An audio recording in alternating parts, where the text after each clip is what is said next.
You've been waiting, for years maybe. The door is still closed. The situation hasn't moved, and you're starting to wonder if it ever will. Sighs, you stood at Arafah last year. You asked, you cried. You believed something would change, and then the days passed. Nothing moved. The same problem is still there. The same door still hasn't opened. So this year feels different. You're not excited anymore. You're cautious. You're thinking, why would this year be any different? I asked before. Nothing happened. But here's what most people don't realize. Those prayers weren't ignored. Those Arafahs weren't wasted. Every single time you stood there asking, Allah was moving things you couldn't see yet. The miracle you've been waiting for is already written. Allah already knows when it will arrive. Arafah 2026 isn't where you convince Him to give it to you. It's where you receive what He's been holding all along and everything. Between your first dua and now, every closed door, every delayed answer, every year that passed, maybe the delay was preparing you first. Allah was getting you ready for what's coming. By the end of this, you'll understand why the wait happened and why this Arafah is different. You've asked so many times, same dua, different year, no change. And at some point, you started thinking, maybe Allah won't answer. Maybe this is just how it is. But here's something most people don't know about dua. Something that changes everything if you really understand it. When Allah talks about dua in the Quran, He doesn't say, if my slaves ask about me. He says, when my slaves ask about me, I am near. You see the difference? If means maybe they will, maybe they won't. When means I'm expecting them to. I'm waiting for them to. Allah is waiting for you to ask, not wondering if you will, waiting for when you will. And look at what He calls you, not the believers, not the righteous ones. He says, my slaves. My slaves. That word my isn't just ownership, it's love. When you say my about someone you care about, even if you haven't prayed in months, even if you just watched 3 movies before making dua, even if you feel too far gone, Allah still calls you my slave because you're His and He's waiting for you to ask. The question was, never will Allah answer me. The question is, when will I finally ask Him? Most people come to dua backwards. They think Allah might not want to answer. They think they have to convince Him. They think maybe if they cry harder or beg louder, He'll consider it. But Allah already wants to answer you. He's waiting for you to ask. He's been waiting this whole time. So on Arafah 2026, the issue isn't whether Allah is ready to respond. He is. He's always been ready. The issue is whether you're ready to ask like someone who knows He's listening. Allah isn't waiting to see if you'll ask. He's waiting for you to finally ask. While you thought nothing was happening, Allah was moving everything. You were looking at the one door that stayed closed. Allah was looking at 10 doors He needed to shut first, because if any of those had opened, you would have walked through and you would have ended up somewhere you were never meant to be. That job you didn't get 3 years ago, that relationship that fell apart, that opportunity that disappeared at the last minute, you saw loss, Allah saw protection. Because here's what we don't realize when we're in the middle of waiting. We think the only thing happening is our situation staying stuck, but that's not true. Allah is always moving, always arranging, always clearing the path for what He already decided to give you. While you were waiting, He was removing the wrong people from your life, the ones who would have delayed you even longer, the ones who would have taken you off course. While you were waiting, He was building skills in you that you didn't have before, patience you didn't know you needed, strength you'll use later, certainty that only comes from sitting in the dark and still choosing to trust. While you were waiting, He was preparing the actual answer. Not just any answer, the right one. The one that fits who you are now, not who you were 3 years ago. Because the version of you from 3 years ago couldn't have handled what's coming. You weren't ready yet. You didn't have what you needed to carry it, but you do now. Every year you waited added something to you, something necessary, something that will make sense later when the door finally opens and you see what was on the other side all along. Maybe the delay had a purpose you couldn't see yet. Maybe Allah was protecting you from a version of life that would have broken you. Maybe what you were asking for back then would have led you somewhere you weren't ready to handle. You don't know what was being arranged while you waited. You only see the moment you're in. Allah sees what comes after it too. So when he says not yet, it's not withholding, it's timing, down to the day, down to the moment. Allah wasn't ignoring your dua, He was preparing you to handle the answer. Allah marks certain moments before they arrive. Your birth was marked. The day you'll die is marked. The person you'll marry was marked. The rizq you'll receive was marked. None of it is random. All of it has a date attached to it, and your breakthrough has a date too. You don't know what that date is, but Allah does. He's known it since before you were born, since before you even knew you'd need it. And here's what happens when that appointed time arrives. Everything that seemed impossible starts moving. Doors that were locked for years suddenly open. People who never responded suddenly call. Opportunities that didn't exist last month suddenly appear. Not because you did something different, because the time arrived. You've seen this before in your own life. Or you tried something 5 times and it didn't work. Then the 6th time it worked instantly. You applied somewhere 10 times and got rejected. Then the 11th time they said yes without hesitation. What changed? Not your effort, not your qualifications, the timing changed. The appointed moment arrived. That's how Allah works. He doesn't move on your schedule, He moves on His. And when His timing says now, everything shifts. So why might 2026 be different? Because maybe this is the year Allah marked for you. Maybe everything you survived until now was leading here. Maybe this Arafah is the appointed moment. You can't know for sure, but you can approach it like it is. You can stand there on that day and ask like someone who knows their time has come. Not begging, not doubting, just receiving what was already written. Because if this is your year, nothing you do will stop it. And if it's not, nothing you do will force it. But you still have to show up. You still have to ask. You still have to stand at Arafah with your hands open because the miracle might be waiting on the other side of this one day. Allah doesn't move on your schedule. He moves on His. And when His timing says now, everything shifts. Here's something most people don't think about. Your rizq is already decided. The money you'll make this year is already written. The health you'll have is already written. The doors that will open are already written. Allah isn't sitting there waiting to see if you pray hard enough. He already decided what He's giving you before you were born, before you even knew you'd need it. So what's the point of dua then? Dua isn't where you convince Allah to change His mind.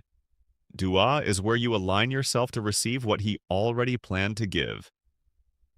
Think of it like this. There's a package with your name on it. It's already wrapped, already addressed, already scheduled for delivery. Dua is you showing up to collect it, not begging the sender to send it. Just being there when it arrives. That's what Arafah is, the delivery date. Allah already knows what you need. He already knows what you're carrying. He already knows the exact door that needs to open, and He already decided when it will. Your job isn't to convince Him. Your job is to show up with your hands open, ready to receive, believing it's already on the way. Because here's what changes when you understand this. You stop asking like someone who thinks Allah might say no. You start asking like someone collecting what's already theirs. You stop begging. You start trusting. You stop doubting whether it'll happen. You asking when it'll happen. And that shift in how you ask changes everything because now you're not praying from desperation, you're praying from certainty. Allah already wrote the answer. Arafah is just when you receive it. The miracle isn't uncertain, it's already written. Arafah is just the delivery date. The miracle is ready, but you're not receiving it. And here's why. You asked, but you don't actually believe it'll happen. You pray, but you've already accepted the closed door. You raise your hands, but your heart already decided nothing will change. And that doubt, that lack of certainty, that's what blocks it. Allah already said yes, but you're still standing there like He said no. Imagine someone tells you, I have a gift for you. Come pick it up tomorrow. And you say, okay. But you don't actually believe them, so you don't show up. Or you show up, but you're not really expecting anything. You walking thinking they probably forgot. They probably changed their mind. That's how most people make dua. They ask, but they don't expect. They pray, but they don't believe. And then they wonder why nothing arrives. The Prophet, peace be upon him, said something powerful. He said, call upon Allah while being certain of a response. Certain, not hopeful, not maybe, certain. That's the key. That's what unlocks what Allah already wrote for you. Not the words you say, the certainty you carry while saying them. Because Allah doesn't need you to beg, He needs you to believe. He doesn't need you to cry louder, He needs you to trust deeper. Let me tell you a story about certainty. There was a husband and wife. The wife was 5 months pregnant. One January night, she started feeling pain. They rushed to the hospital. The doctors told them, "You're 23 weeks pregnant and you're about to go into labor. Your baby will most likely be born dead." They delayed the labor for 4 days. On the 4th day, the baby was born 1 pound, literally no larger than a hand. The doctors said less than 2% chance this baby survives. One doctor came in, "Your baby has 3 bleeds in the brain." Another doctor, "Your baby will be in a vegetative state." A third doctor, "Your baby will be mentally slow and physically disabled. You might as well take it off life support." But the husband and wife didn't listen. They made dua to Allah with certainty, not hoping, believing. Every visitor who came, they said one thing: "Make dua for our baby." 3 surgeries, multiple blood transfusions, uncountable infections. 1 year later, baby Maria was crawling, walking, laughing, giggling, smiling. If they had put their trust in the doctors, the baby would have died. But they put their trust in Allah with certainty, and Allah answered. That's the power of certainty. And on Arafah, that certainty matters more than ever because this is the day Allah specifically chose for answered prayers. The best dua of the entire year happens on this day. So if you come to Arafah with doubt, you're wasting the day. If you come expecting nothing, that's exactly what you'll receive. But if you come with certainty, if you ask like someone who already knows it's coming, everything changes. The miracle was never uncertain to Allah. The only question is whether you're certain enough to receive it. Allah already said yes, but you're still standing at the door like He said no. So how do you actually use this day? What does it look like to stand at Arafah with certainty? First, be specific. Don't come with vague requests. Don't say, "Allah, make things better." Say exactly what you need. Name it. The job, the healing, the reconciliation, the financial breakthrough, whatever it is, say it clearly. Allah already knows what you need, but you need to know what you're asking for. Second, ask like it's already on the way. Not like you're begging for something that might not happen. Like you're collecting something that's already yours. You're not convincing Allah, you're receiving from Allah. There's a difference. One comes from desperation, the other comes from trust. Third, don't hold back. Ask for everything. The big things, the impossible things, the things you've been too embarrassed to say out loud. Say out, "This is the day for that. This is the day Allah reserved for your biggest requests." Don't shrink what you ask for because you think it's too much. You're not asking a limited human, you're asking Allah, and nothing is too big for Him. Fourth, use the entire day, from Fajr until sunset. Don't just make dua once and walk away. Keep asking, keep calling. Keep your tongue moving with remembrance of Allah. Keep coming back to it. This day doesn't come again for another year. Use every minute of it. And finally, expect something to shift after. Maybe not immediately. Maybe not in the way you imagine, but expect movement. Expect change. Because when you ask with certainty on the day Allah chose for answered prayers, something always shifts. Stand at Arafah 2026 like someone who knows their time has come. Not hoping it might, knowing it will. Stand at Arafah like someone collecting a package, not begging for one. After Arafah, pay attention because something is about to move. It might not happen the way you expect. It might not be immediate, but if you ask with certainty, Allah heard you. And when Allah hears, He responds. Sometimes the door opens a week later, sometimes a month later. Sometimes it opens in a completely different form than what you imagined, but it opens. You asked for a specific job, Allah gives you a better one you didn't even know existed. You asked for a certain relationship to be fixed, Allah removes that person and brings someone healthier into your life. You asked for one door, Allah opens 3 you never saw coming. That's how Allah works. He doesn't always give you what you asked for, He gives you what you actually need. And most of the time what you need is bigger than what you knew to ask for. So, after Arafah, watch. Watch for the small shifts, the unexpected phone call, the opportunity that appears out of nowhere, the problem that suddenly resolves itself, the person who reaches out after months of silence. These aren't coincidences. These are answers.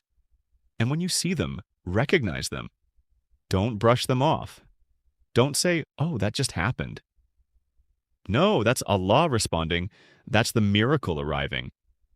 Maybe not in the loud, dramatic way you expected, but it's still an answer. Write it down, remember it, because the next time you're in a hard place, you'll need to look back and see proof that Allah answers, that He's always been answering, that Arafah 2026 was real. Let me tell you one more story. There was a sister on the first day of Ramadan. Her father went to the masjid. That first night, he had a heart attack. He went down to sujood and couldn't get up. The brothers carried him home. He was unconscious for 48 hours. His daughter sat next to him. She looked at him tied to all these machines, and she thought, what a beautiful man. He provided for me when I was young. What a terrible daughter I've been not being there for him. She raised her hands to Allah. Oh, Allah, please grant him life so I can be a good daughter to him.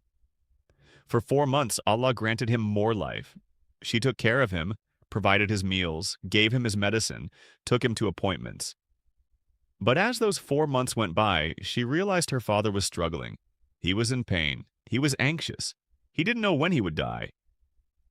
So she changed her dua. Oh Allah, do not let my father die except with a good and befitting ending. In the 5th month, the father came back from praying. He had a wonderful day. His family was there. His friends were there. Everyone came to visit him.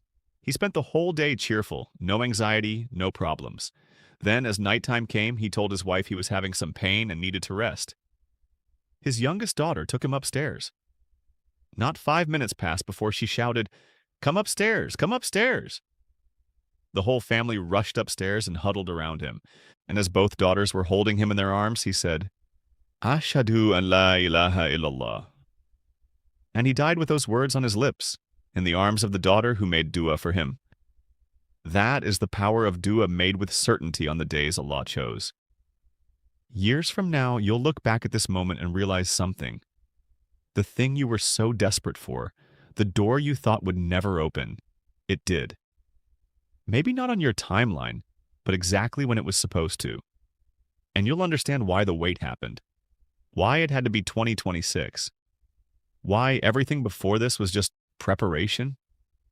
After Arafah 2026, watch because something is about to shift. You've been waiting and it felt like nothing was happening, but Allah was preparing you. Every closed door was protection. Every delay was timing. And Arafah 2026 might be the moment everything you've been asking for finally arrives. Not because the day is magic, because Allah appointed this moment before you even knew you'd need it. The miracle you're waiting for is already written. It's already decided, it's already sitting there with your name on it. Arafah isn't where you convince Allah to give it to you. It's where you receive what He's been holding all along. So don't come to this day with doubt. Don't come expecting nothing. Don't waste the best day of the year standing there like Allah already said no. He didn't. He said not yet, and maybe, just maybe, not yet ends on Arafah 2026. Stand there with certainty. Ask with everything you have. Name what you need. Believe it's already on the way. And then watch what Allah does after, because when you ask with certainty on the day Allah chose for answered prayers, something always shifts. Always. Oh Allah, we ask you on this day of Arafah 2026 to bring us the miracle you've already written. Open the door you've already chosen. Give us what you've already decided. We stand here not as beggars, but as your servants who trust you've been preparing this moment all along. Make this the Arafah we look back on and say, that was the day everything changed. Amen. Now, let me ask you something. What have you been waiting for? Name it. Write it down because Arafah 2026 might be when it finally arrives. Don't let this day pass like the others. This might be your year,